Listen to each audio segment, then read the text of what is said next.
emplean en el ámbito de la Comisión Interamericana de Derechos Humanos como en la Corte Interamericana de Derechos Humanos. Primero quiero preguntarles más o menos si han visto antes derechos humanos, han visto antes derecho internacional, se ubican con los órganos internacionales de protección de derechos humanos. ¿Sí? Cuando hablo de comisión, corte, convención, ¿me entienden en qué planos estamos trabajando? ¿Más o menos?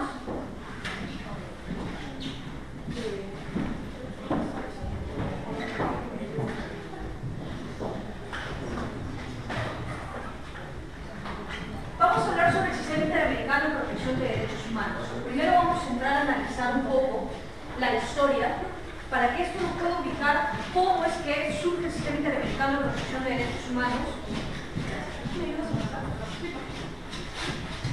Yo les voy a hablar primero de dos cosas. Primero un plano político de la organización y luego ya netamente lo que es el plano jurídico de la composición del Sistema Interamericano. Cuando hablamos del Sistema Interamericano, hablamos primero de una base política. Nuestro Sistema Interamericano de Protección de Derechos Humanos tiene una base política que es la Organización de Estados Americanos, la OEA. Retroceda de la lámina anterior. Seguro han visto este dibujo, este cómic en las redes sociales o han tenido la oportunidad alguno de ustedes de verlo. Este dibujo, ¿qué representa? ¿Qué creen que representa? ¿Quiénes son los tres líderes políticos que están arriba? Acá no estamos hablando de un plano de partidos políticos ni nada. Cada uno puede militar en el partido que desee, que es una crítica objetiva de cómo está yendo el sistema interamericano. Acá se hace alusión a tres líderes políticos de la región americana, ¿sí? De distintos países. Y vemos por un lado la figura de la OEA y la Comisión Interamericana. ¿Qué nos quiere decir este dibujo?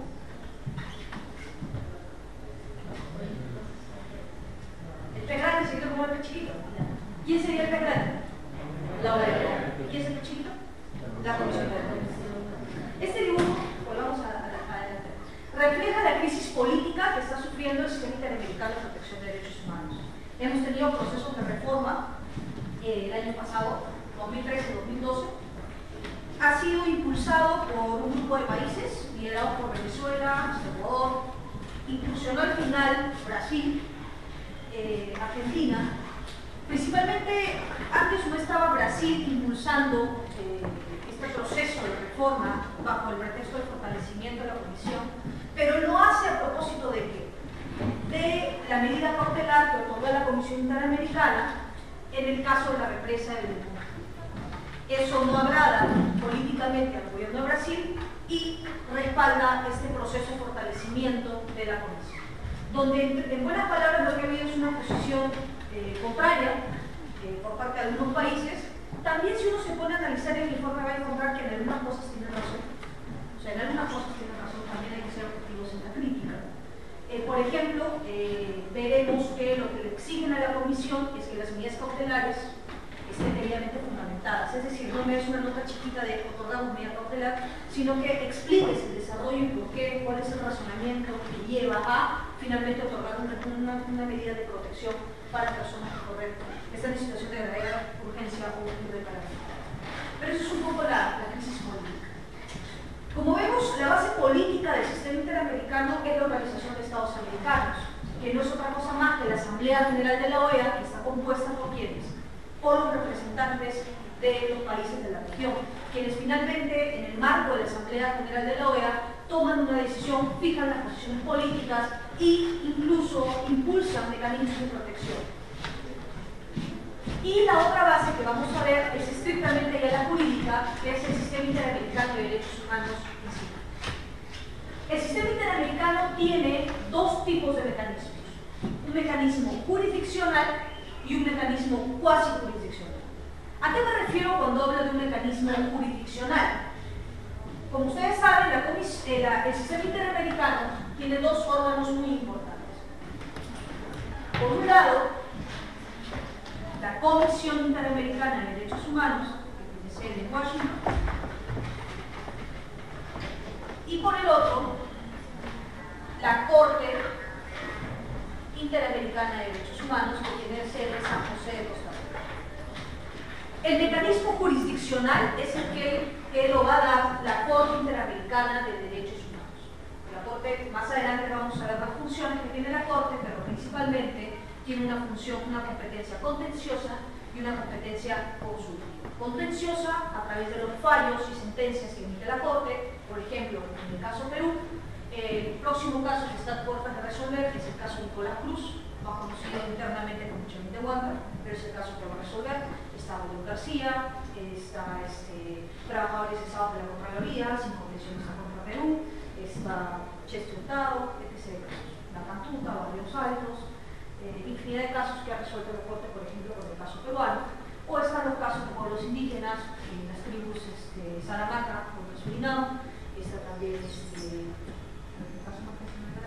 también Jiménez de contra Brasil sobre una persona con discapacidad, está la línea Campo Orden contra Ecuador, compete con el tema de salud, y podemos hablar de más de 260 de las sentencias.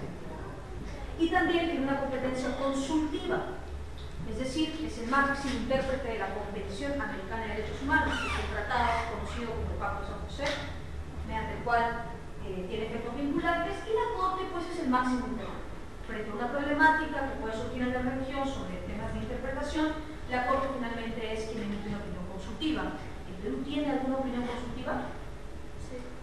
¿Quién dijo sí? ¿Usted? ¿Cuál?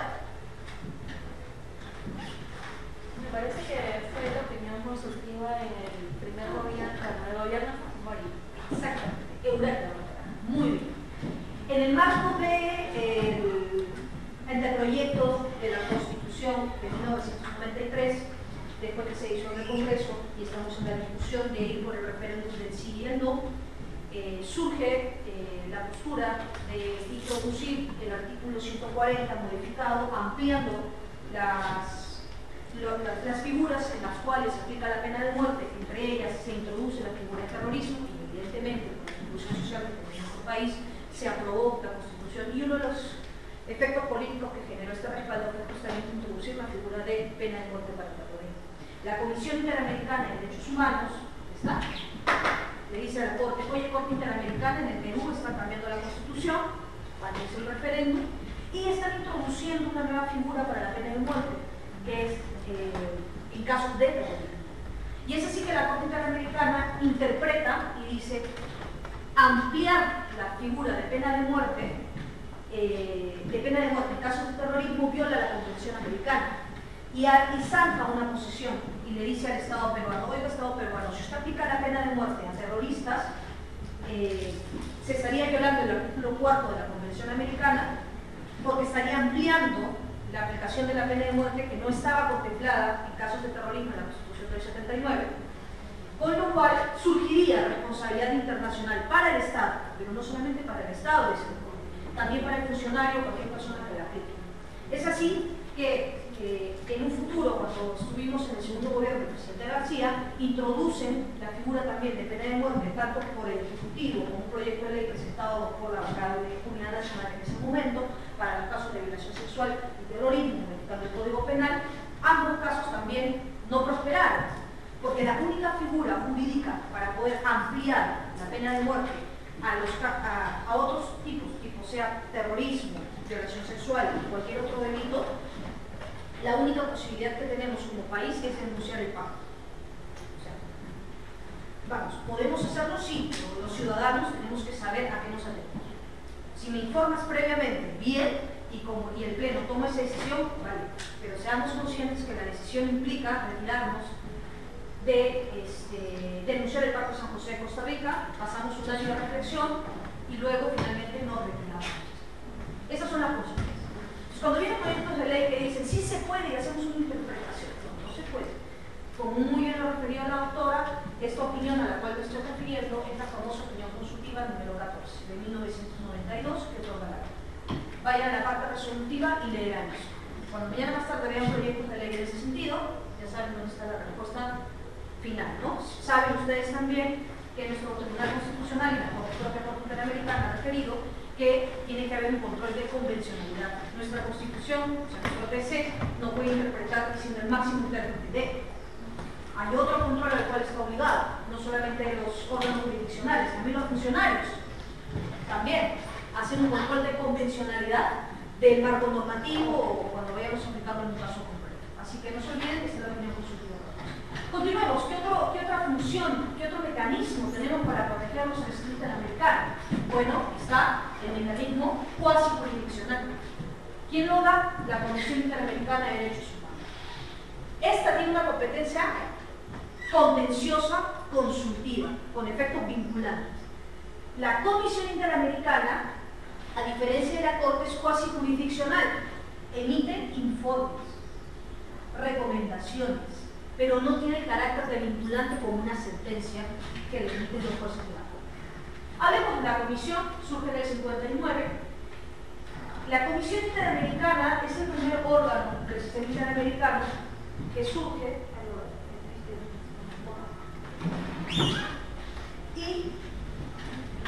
en 1959, se crea la Comisión Interamericana.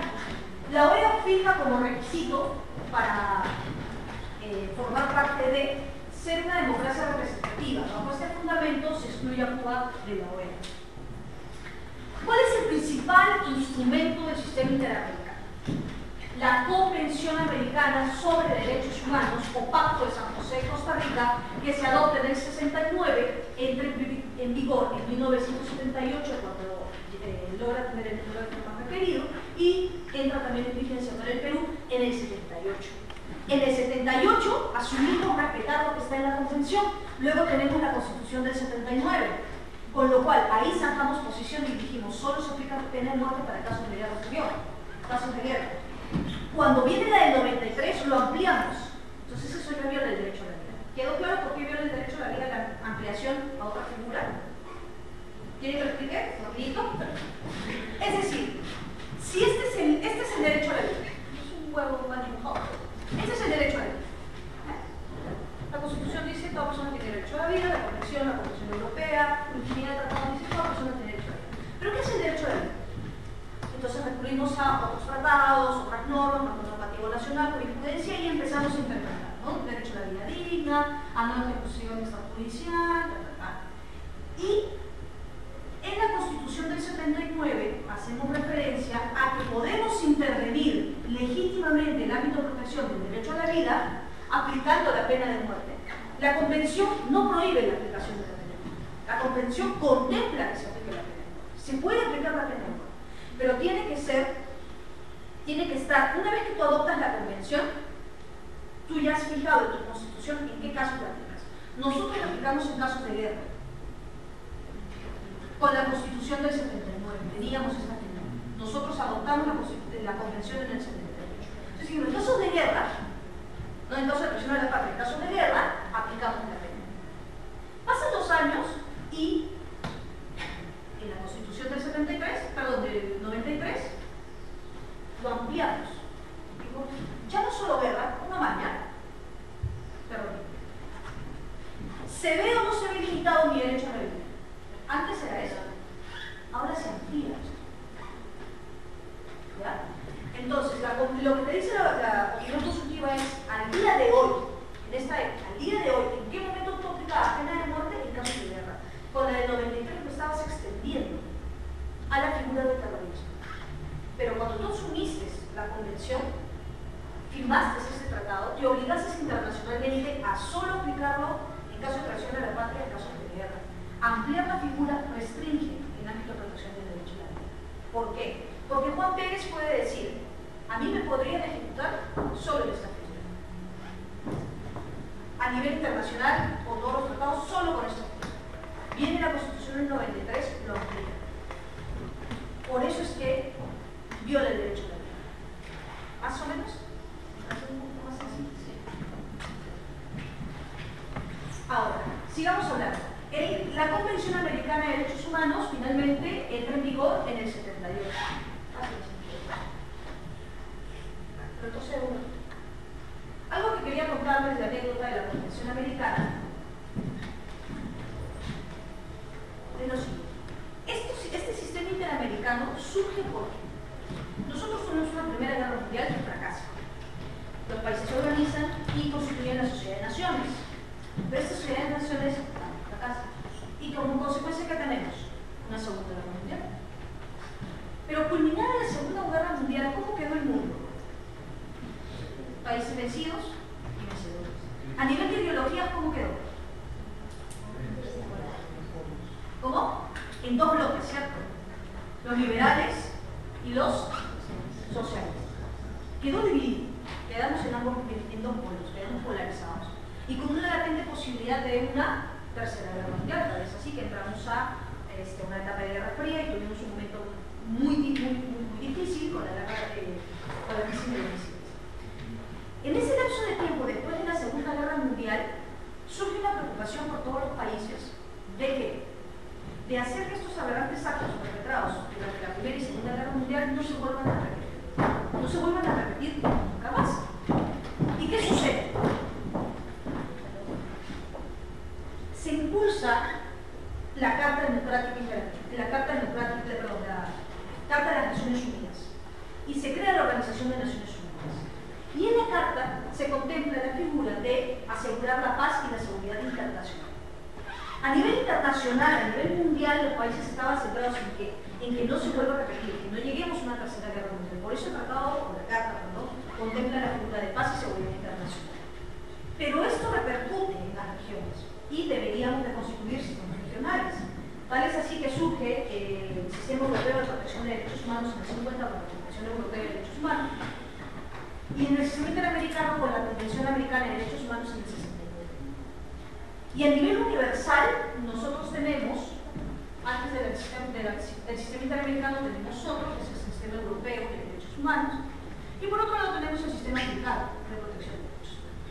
Asia es una situación particular, los países de la Liga Árabe todavía no se han agrupado y han tenido un sistema de protección de derechos humanos. Y acá tenemos un sistema universal de protección de derechos humanos. Quiero llamarnos a la reflexión solo con estos dos temas. Tenemos un pacto internacional de derechos civiles y políticos y tenemos un pacto internacional de derechos económicos, sociales y culturales. Como ven, a nivel universal, que todos los países del mundo logren un consenso de cuál sería el estándar de protección de derechos humanos, devino en dos tipos de tratados. Por un lado, la protección de los derechos civiles y políticos, y por el otro, la protección de los derechos. Inmediatamente que se adopta el Pacto Internacional de Derechos Civiles y Políticos, se adopta su protocolo. Mediante este protocolo, se abre un sistema para presentar quejas ante los comités de derechos humanos, comité de los derechos del niño, comité de los derechos de la mujer, etc. Pero con los DES no ocurre lo mismo. ¿Cuándo se adopta este protocolo del DES? Protocolo facultativo al Pacto Internacional de Derechos Económicos, Sociales y Culturales en el 2008. Recién en el 2008. Se han pasado que más de 20 años, 30 años para que suceda esto. ¿Cuándo entra en vigencia? Si no la memoria no me falla, recién, casi a inicios del 2013, cuando 10 países firman, el Perú todavía no ha firmado. Off the record, el próximo Plan Nacional de Derechos Humanos contempla la posibilidad de firmar este protocolo. ¿Qué permitiría este protocolo? Que Juan Pedro María, si sufre violaciones a sus derechos económicos, sociales y culturales, pueda presentar una queja ante el Comité de Derechos Económicos, Sociales y Culturales de Naciones Unidas, teniendo otra figura. Se dice que esto se adoptó más rápido porque estaba impulsado por los países de Occidente, por los países que habían vencido post Segunda Guerra Mundial. Y se dice que el PIDES, políticamente, por proteger derechos de índole económico, social y cultural, era impulsado por los socialistas, por los países que habían resultado vencidos post Segunda Guerra Mundial. Que esta figura política habría hecho de que esto se aborde de una manera más rápida. No obstante, la crisis mundial que sufrimos con los problemas de acceso al agua, acceso a la salud, problemas de educación, trabajo, libertad sindical, todos estos derechos, ha hecho pues que ahora tengamos un protocolo y que por fin entre en vigencia.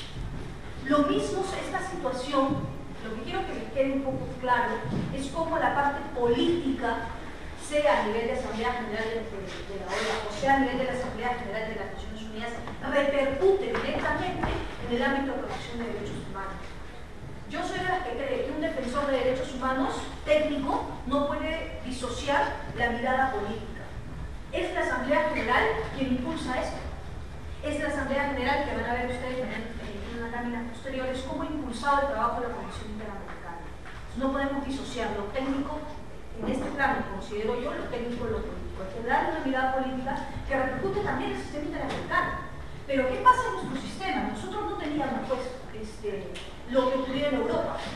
En Europa el Convenio Europeo de Derechos Humanos se adopta en el 50. Se adopta en el 50. Y se adopta en el 50 y entran ahí la protección de derechos civiles y políticos y de DESC. ¿Por qué? Los europeos no demoraron tanto como nosotros en adoptar. Entre el 69 y el 78 un tratado. Lo hicieron mucho más rápido. ¿Por qué? ¿Quiénes sufrieron los flagelos de la Segunda Guerra Mundial más directa? Los flagelos de la Segunda Guerra Mundial de manera más directa que nosotros. ¿Los europeos? ¿O no? Los judíos que llegaron acá, los italianos, había un museo metropolitano en Lima, vayan a la sala de los migrantes. Los italianos, los alemanes, los ingleses vinieron a Perú. ¿Y por qué? ¿Porque estaban bien las cosas en Europa? Porque salían de una Segunda Guerra Mundial. Lo político repercutió nuevamente acá. Este tratado se adoptó de manera mucho más rápida y contemplaba curiosamente los derechos civiles y políticos y los DESC. Es decir, por la protección de los derechos humanos. Porque claro, ellos habían sufrido una Segunda Guerra Mundial que afectó de manera más directa que a nosotros. En cambio, en nuestra región, llegar a este consenso tomó como 10 años, entre el 69 y el 78 más o menos. Pero ¿por qué decidimos apoyar una Convención Americana de Derechos Humanos? ¿Qué ocurría en la época de los 60, 70, 80? ¿Qué ocurría? ¿Cómo estaba América? ¿Bien? ¿Reinaba la democracia? ¿O reinaban las dictaduras y había las grandes dictaduras en América Latina? ¿Qué ocurría en Paraguay? Claro. Estaban las grandes dictaduras en América Latina. Pase a la siguiente, por favor. Bueno, ocurrían las grandes dictaduras en América Latina. Eso repercute en el sistema interamericano para la adopción de la Convención Americana. Y es así que la convención, la primera convención que se adopta, incorpora la creación de un órgano.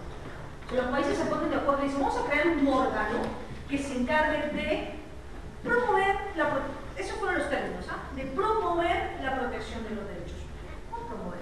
Y crea la Comisión Interamericana de Derechos Humanos. Pero ¿qué ocurría entre los 70s, entre los 80s? ¿Qué ocurría? Como dijeron, las grandes dictaduras en América Latina, en la Argentina, las graves violaciones a los derechos humanos. ¿Qué pasó? Que la Comisión Interamericana, y eso está en los archivos de la Comisión, se da con los casos de que empezaban a llegar pues escritos a Washington. Y la Comisión dice, bueno, vamos a visitar a los países, a ver qué pasa, qué está pasando en el mundo. Fue el comisionado de que van a la Argentina, y hay una anécdota que cuando van a la Argentina eran más de 3 cuadras, la cola de argentinos con sus files, unos detrás de otros, más de 3 cuadras, con sus files. Porque llegaba la comisión y le iban a dejar sus files de sus casos de violación de derechos humanos. Dicen que la cola era más de 3 cuadras de argentinos dándole a los comisionados sus casos.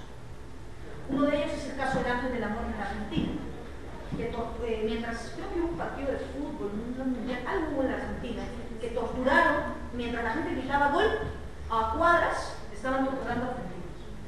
Y a los enemigos políticos los llevaban en un avión y los lanzaban, el famoso Ángel del Amor con el ESMA, los lanzaba en el mar, en Mar del Plata, los lanzaba.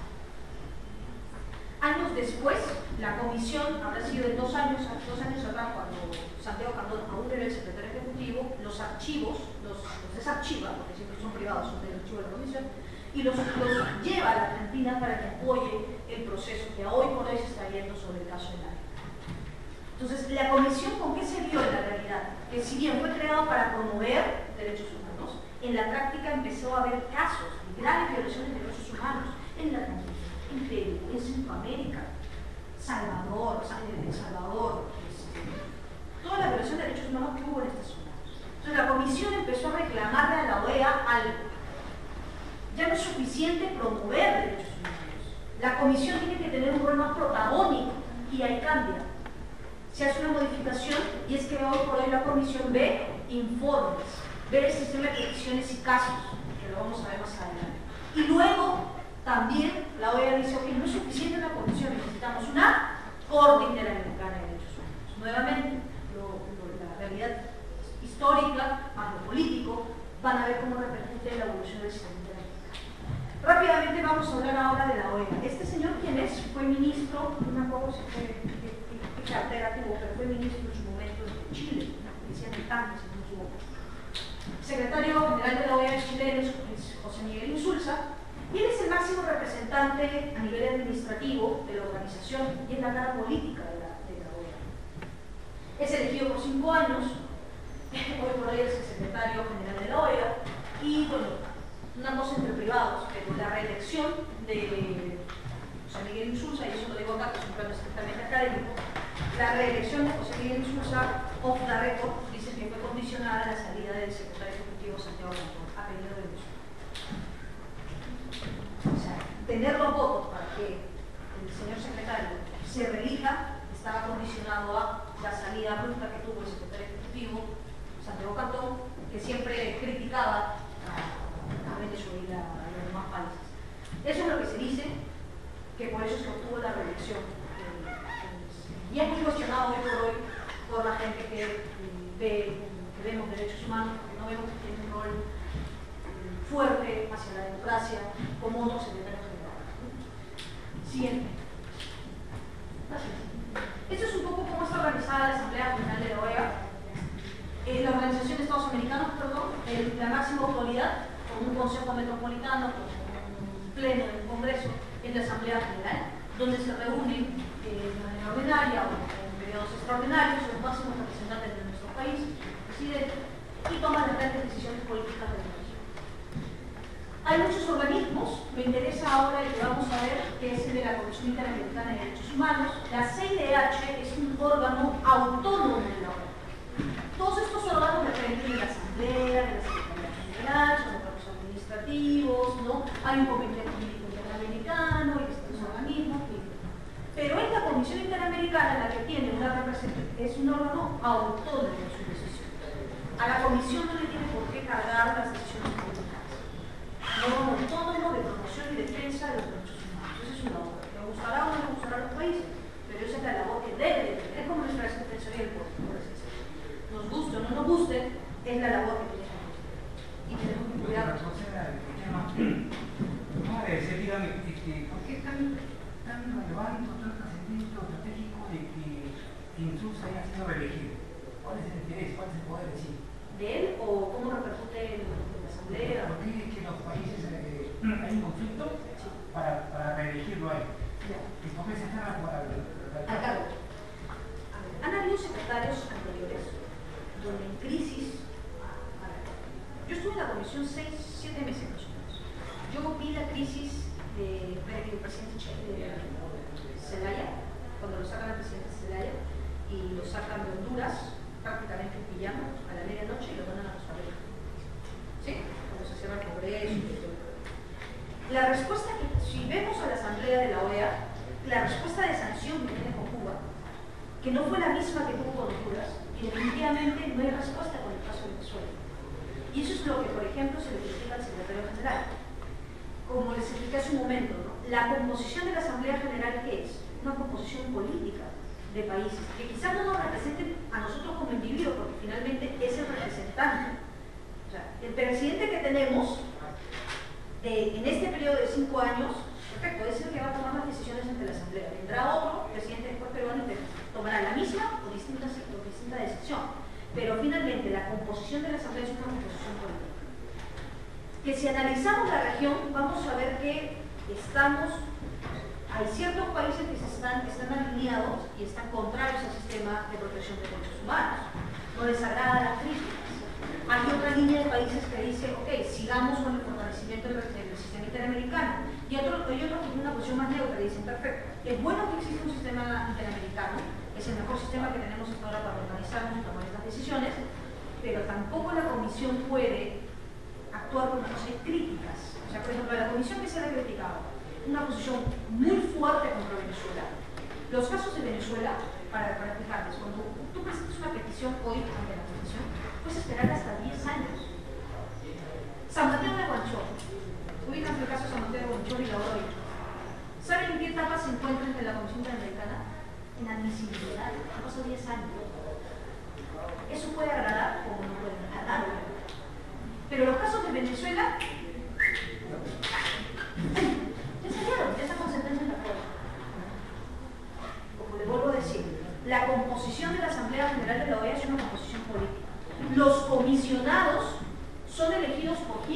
vamos a ver, ¿quién elige a los comisionados?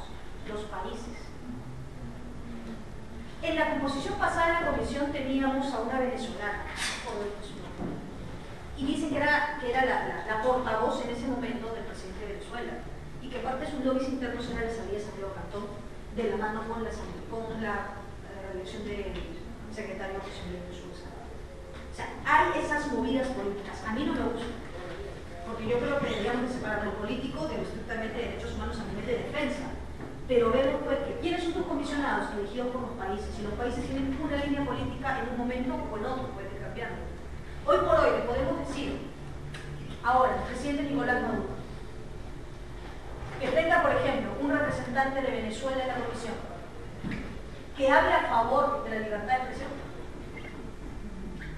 No lo va a hacer. A eso es a lo que quiero llegar. O sea, lamentablemente está con estas cosas, la parte administrativa de la OEA y la parte administrativa, es decir, los abogados, que son los técnicos de la comisión, se enfrentan acá.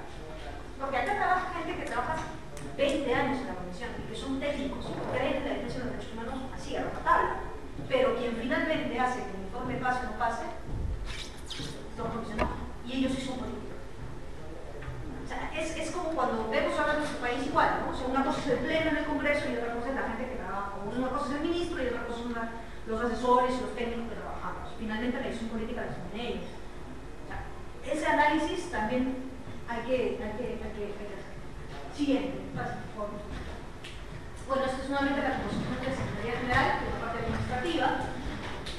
La siguiente. La siguiente. Ahora hablemos ya de la parte jurídica, aspectos procesales e institucionales del sistema interamericano.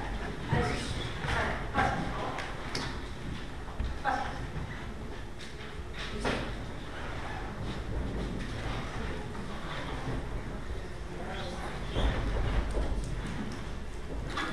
A ver. El sistema interamericano descansa en tres grandes pilares. ¿Cuáles son los tres grandes pilares? El ex secretario ejecutivo de la Comisión Interamericana, Santiago Cantón, ha referido muchas veces en distintos artículos que el sistema interamericano descansa en tres grandes pilares. ¿Cuáles son estos tres grandes pilares? Por un lado, evidentemente, la participación activa de los estados. Estados sólidos que creen en la democracia y en la defensa de los derechos humanos van a contribuir positivamente al fortalecimiento del sistema. Estados en crisis, que no tienen una democracia, evidentemente su posición es contraria. Segundo pilar del sistema interamericano, este es el andamiaje sobre el cual descansa el sistema interamericano. Los órganos de supervisión y control. ¿Cuáles son estos órganos de supervisión y control? La Comisión Interamericana de Derechos Humanos por un lado y la Corte Interamericana de Derechos Humanos por el otro. Y finalmente, nosotros, ustedes, yo, la sociedad civil, en su momento a nivel del sistema, la sociedad civil organizada, pero ustedes y nosotros también contribuimos al fortalecimiento del sistema, como defensores y defensoras de derechos humanos, como organismos de sociedad civil, etc. Estos son los tres grandes pilares sobre los cuales descansa el sistema interamericano. Ahora, como les hablé hace un momento, tenemos grandes problemas, pero también grandes fortalezas. ¿Cuáles, si queríamos agrupar, haciendo un análisis de la situación del sistema interamericano, cuáles serían los principales problemas en nuestro sistema interamericano? La voluntad política de los estados. Finalmente, todos estos problemas llegan a una sola cosa: la voluntad política de los estados. Vamos a ver. Primer gran problema: universalidad. ¿Qué significa eso? Hay 35 estados en la OEA. De estos 35 estados, 25 estados han ratificado la convención, 22 han reconocido la competencia contenciosa de la Corte. ¿A qué problema nos enfrentamos con esto? Que no vamos a poder aplicar los mismos estándares para todos los países. Ejemplo, sistema interamericano, vamos a hacer un ping-pong con el sistema europeo. Sistema interamericano, de 35 estados que hay, solo 25 han ratificado la convención. Es decir, 25 estados han dicho, por favor, la convención americana tiene efectos vinculados, ¿sí? Y lo que ella contempla, la figura de un órgano de supervisión como la comisión y un órgano jurisdiccional como la Corte. Pero hay 10 países que no.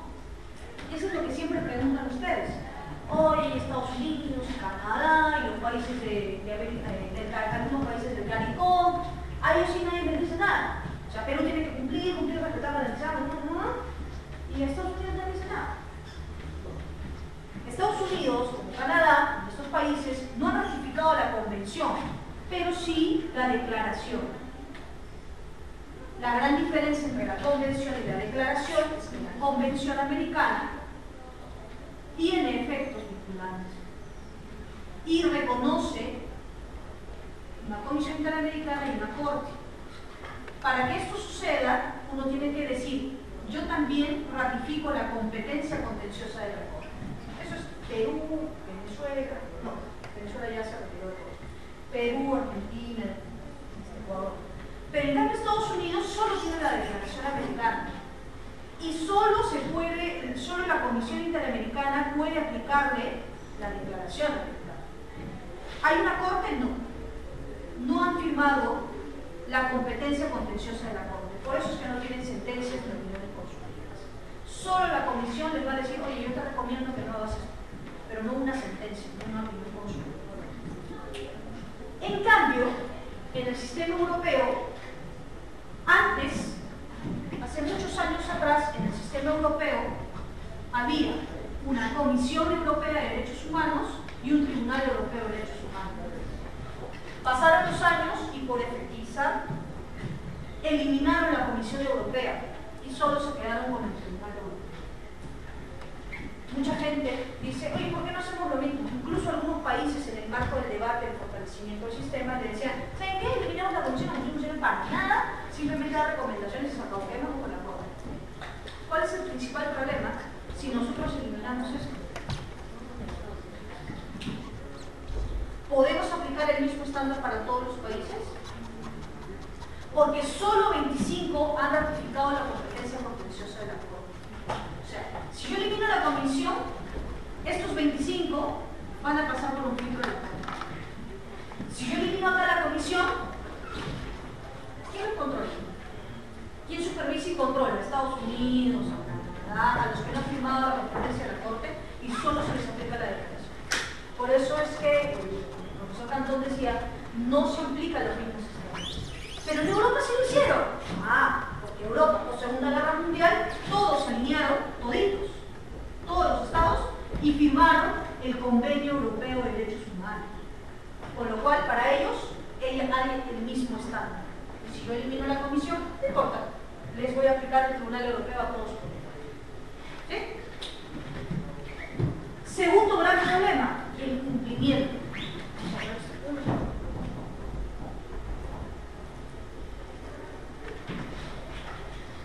El segundo gran problema que tiene el sistema es el cumplimiento parcial o nulo de las decisiones de la Comisión y de la Corte. Los estados, pregunta, ¿nosotros hemos pagado toda nuestra preparación? Estamos haciendo un proceso de... Imagínense nosotros, la gran mayoría de países han cumplido de manera parcial o ni siquiera han cumplido con las decisiones de la Comisión a nivel de recomendaciones o con las sentencias de la Corte. A nivel de medidas de satisfacción o garantías de no repetición, no lo hemos hecho. O en parte. En el 2001, simplemente, el otro gran problema con el cumplimiento es que en el 2001 se implementó el capítulo 4 del informe anual de la Comisión. ¿Qué es este capítulo 4? En el capítulo 4 del informe anual de la Comisión se pone la lista de países que durante todo el año han sido los que tienen más problemas de derechos humanos. En su momento es como Perú, ahora suele ser Venezuela. Esto no le agrada a los países, evidentemente, porque te hace ver en un informe anual de la Asamblea General que de todos, tú eres el que más violación de derechos humanos tiene. Pero ahí también hay recomendaciones. ¿Se cumplen? No se cumplen. Tercer gran problema. La eficacia del sistema interamericano continúa, como vemos, dependiendo de la voluntad política de los estados. Pregunta. En la primera sección, respecto a la universalidad, la aplicación de un mismo estándar, ¿de qué depende? Si yo quiero que Estados Unidos también tenga sentencias, ¿de quién depende que Estados Unidos también tenga las mismas? Del mismo Estado. ¿Quién va a firmar la competencia contenciosa de la Corte? ¿Quién se va a obligar internacionalmente a hacerlo? O Canadá. Nuevamente, ¿la voluntad política de quién? De los estados. Segundo gran problema, el grado de cumplimiento. Cumplir parcial, total, o no cumplir las recomendaciones de la Comisión o las sentencias de la Corte, ¿de quién depende? de la voluntad política de los estados. Van 2 de 3. Vamos con la tercera. Presupuesto. Voluntad política de los estados, y Europa asigna más mal presupuesto. Esto es verdad. En la comisión hay un promedio de 30 abogados, pasantes, becarios, pero el gran porcentaje de fondos con los que cuenta la Comisión Interamericana, ¿de dónde proviene? Un porcentaje del aporte de los estados, son grandes aportantes de Estados Unidos, pero también subsiste de la solicitud de fondos que pide la Comisión a grandes organizaciones internacionales, Noruega, Suiza, a veces Brasil, como países aportantes o como organizaciones aportantes, para las investigaciones, para los informes, para los casos, para el pago de personal. Vamos a hacer un proyecto ahora hace poco, la Comisión estuvo trabajando tener una relatoría, una unidad LGTB, hoy por hoy en relatoría. Brasil fue el principal aportante porque eran los temas que me interesaba a Brasil. Hoy por hoy la Comisión tiene una unidad de derechos económicos, sociales y culturales que apunta a hacer relatoría. Otro país que asume el problema como suyo será el principal aportante. Y lo que critican los demás países es, a ver, Comisión, en los estados te damos una cuota, que no suelen pagar su cuota los estados, te damos tu cuota. Lo que le critican es, ¿por qué tú pides financiamiento? La Comisión dice, yo pido financiamiento porque no me alcanza para pagar al personal y cumplir las investigaciones y la gran carga procesal que tiene la población. O sea, no hablamos de un caso, la Corte resolverá que 30 sentencias al año. La Comisión tiene como 2.500 por año de peticiones. Yo les cuento una, la de 300 pobladores contaminados por plomo en el Callao, expedientes así. Y así, expedientes que tienen 10 años. Y tienen que llamar al país de origen, que tienen que mandar información. La Comisión pide fondo. Pero los países, entre el 2012 y el 2013, en el marco del fortalecimiento del sistema, criticaban eso. Está bien, Comisión, tú gestionas financiamiento, pero cuando tú gestionas financiamiento, llevas la agenda política de esa organización, de ese país, etc. Pero la Comisión dice, bueno, si Brasil me está financiando para investigar el tema LGTB, porque es un tema que le interesa, sí, pero estamos planteando los intereses de Brasil, ¿entienden? Entonces, todo el tema político como carga de trabajo. Pero nuevamente, ¿de quién depende mayor presupuesto o menor presupuesto? De los estados. ¿En dónde? En la Asamblea General. ¿Y de qué depende? Que finalmente pagan su cuota. Segundo, Europa paga muchísimo más, aporta muchísimo más para el fortalecimiento del sistema europeo de derechos humanos. Entonces, hagamos el ejercicio. Universalidad, el gran problema, ¿de quién depende? Voluntad política. Cumplimiento de las recomendaciones o fallos de la Corte, finalmente, ¿de quién depende? De la voluntad política de los estados. Y tercero, el presupuesto, mayor presupuesto, ¿de quién depende? Voluntad política. Por eso yo empecé diciéndoles, no separemos lo estrictamente técnico jurídico, porque vamos a ver del plano político que ocurre, en cómo está manejándose el sistema interamericano. Y cuando hagamos críticas a países, a secretarios generales, hagamos este balancing en la situación de cómo están las cosas en cada uno. Siguiente. Aspectos procesales, fáciles. Vamos atrás. Ahí. Vamos a hablar ahora ya de los aspectos procesales e institucionales de la Comisión Interamericana de Derechos Humanos. La siguiente. Ahora sí. ¿Cuáles son los antecedentes de la creación de la Comisión Interamericana de Derechos Humanos? En el 59 se crea la Comisión Interamericana como un órgano de promoción de los derechos humanos. ¿Recuerdan la anécdota que les conté de las 3 cuadras de argentinos que estaban llevando sus casos? Así es el reflejo de lo que ocurría en la región en esos años. La Comisión se encargaba de promover la democracia y participación política. Refleja la posición de la OEA. Claro, la Comisión Interamericana en esa etapa, ¿a qué se centraba? Reflejaba la posición de la OEA. Surge también como consecuencia y éxito de la Revolución Cubana, que fue un hecho histórico que ocurrió, que hizo pues que surgiera esta necesidad de que surja un organismo de control y supervisión de la situación de derechos humanos. Luego, tenemos el ingreso a la OEA con una democracia representativa. Para que nosotros o los países formemos parte de este club de todos, la OEA, ¿qué necesitamos? ¿Qué se nos exige? Ser un país democrático. Esa es la exigencia. Hoy por hoy, recuerdan cuando caen las Torres Gemelas, se firma en Lima la Carta Democrática Interamericana. La Carta Democrática Interamericana tiene un proceso que hasta ahora no se ha exigido por la situación de Venezuela, que no se ha exigido. Hay un mecanismo para que descanse. ¿Y por qué? En realidad hay otro. Ya, quedan 5 minutos. A ver, avanza hasta cuándo me queda de comisión.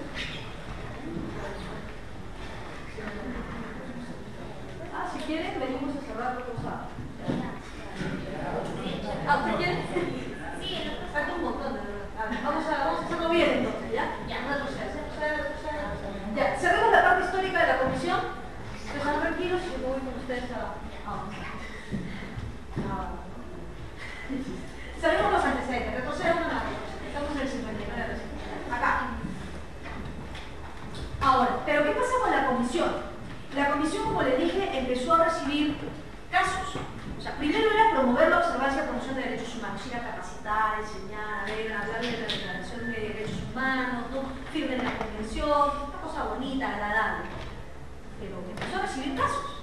Y empezaron a llegar las peticiones ante la Comisión Interamericana. Eso fue en el 59. Se empezó a desarrollar herramientas que van más allá de los estudios. O sea, la comisión dejó el plano en el 59 de, ok, vamos a estudiar cómo va el derecho a la vida en Perú, cómo va la libertad de expresión, dejó el plano académico, dejó el plano de promoción y observancia y se dio con la sorpresa de empezar a recibir y tramitar denuncias. Empezó a recibir denuncias, muchas denuncias, porque fueron los comisionados a Argentina, vinieron con files de graves violaciones a derechos humanos. Entonces, ¿qué hace la comisión? Admite recomendaciones a los países y empieza a realizar visitas in loco. Entonces, la comisión, con la carga de casos que empezaba a darse, dijo, hay que ir a visitar a los países. ¿Qué está pasando en Argentina? ¿Qué está pasando en Perú? ¿Qué está pasando en Centroamérica? Visitas in loco. Esas visitas que hacen los comisionados se llaman visitas in loco. Y empieza a emitir recomendaciones hacia los países. Siguiente. Antes de entrar al 69, doctora. Tengo una pregunta. ¿Por qué la gente admite o por qué la gente pensaba que la comisión tenía función jurisdiccional y que les iba a ¿Tenía función qué? Función jurisdiccional y les iba a solucionar sus casos y solamente había sido creado para promover? Exactamente. Porque la situación sobrepasó. O sea, a ver. Póngase en la época de los 80s nuestra. Póngase en la época de la dictadura de Argentina. Póngase en la época de la dictadura de Chile. Póngase en la época donde no se hicieron esa película de los niños en El Salvador. Póngase en la época de las graves violaciones de derechos humanos, donde no tienes acceso a la información, donde te están oprimiendo, están violando tus derechos humanos, donde son violaciones masivas. Y tú empiezas a darte cuenta de que ir a un organismo internacional a ver cómo está la situación, la gente empezó a dejar sus casos. O sea, porque ya no tenía otra figura, que es una de las excepciones al agotamiento de recursos internos, es que estés impedido de acceder a la justicia. Justicia que llega tarde, no es justicia. Eso pasó en la mente de las personas. Si nadie me garantiza acceso a la justicia en mi país y veo que viene alguien de afuera, empezaron a confiar en el organismo de afuera, de que esa iba a ser su puerta de acceso a la verdad, justicia y reparación. Pero en ese momento la comisión no tenía esas competencias, las tiene después con el protocolo, me parece que en Buenos Aires, cuando se modifica la convención, y se crea la Corte.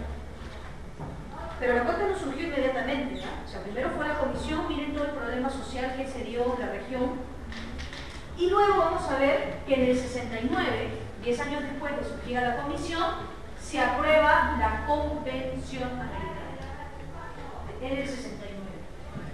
Y entra en vigencia en el 79. Si ustedes estudian, cada año la OEA tiene periodos de sesiones. Todo lo que debate la OEA se adjunta, se archiva en actas y documentos. Actas y documentos históricos que datan desde el 69 hacia atrás. ¿Ya?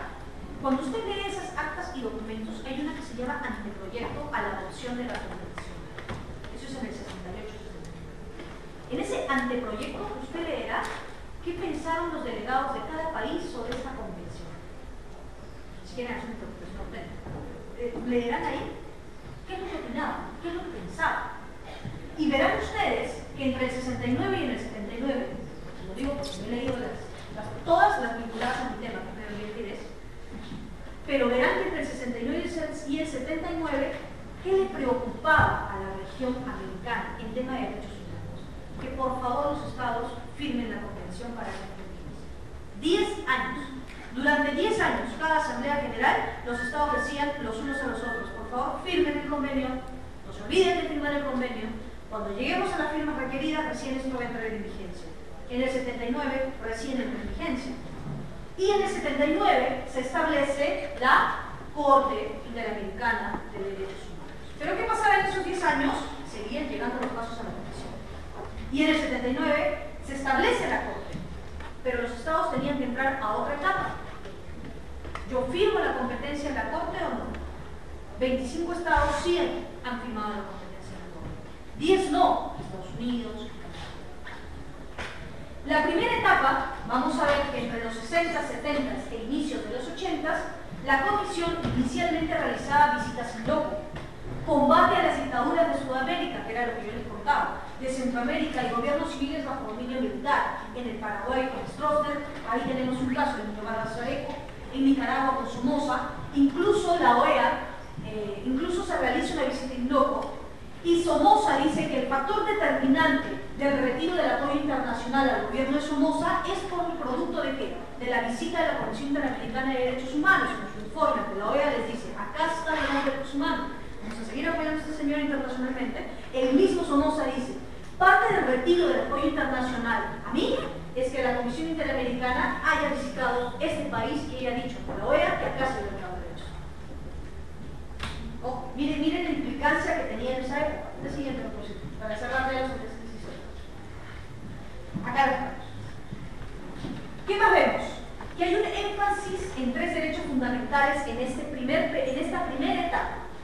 ¿Cuáles son estos énfasis? ¿En qué derechos se preocupaba más la Comisión? No porque los demás no lo fueran importantes, sino por la coyuntura política, la situación de la región, las grandes dictaduras. Evidentemente, libertad de expresión, la libertad de asociación y de reunión, y el derecho a no solo elegir, el derecho a no solo elegir y ser elegido. ¿Y de qué otros temas se preocupaba la Comisión? De que retornara la democracia a Sudamérica y a los demás países dentro de la región. Y empieza un cambio de foco, es lo que yo le digo. Porque la Comisión empezó promoviendo la situación de derechos humanos, realizando informes, se dio con la sorpresa que le empezó a llegar casos, aparece la Corte Interamericana, empieza a canalizar los casos, y ahí viene el giro de la Comisión. Entra ya al famoso sistema de peticiones y casos. Y ahí nos vamos a quedar hasta la próxima.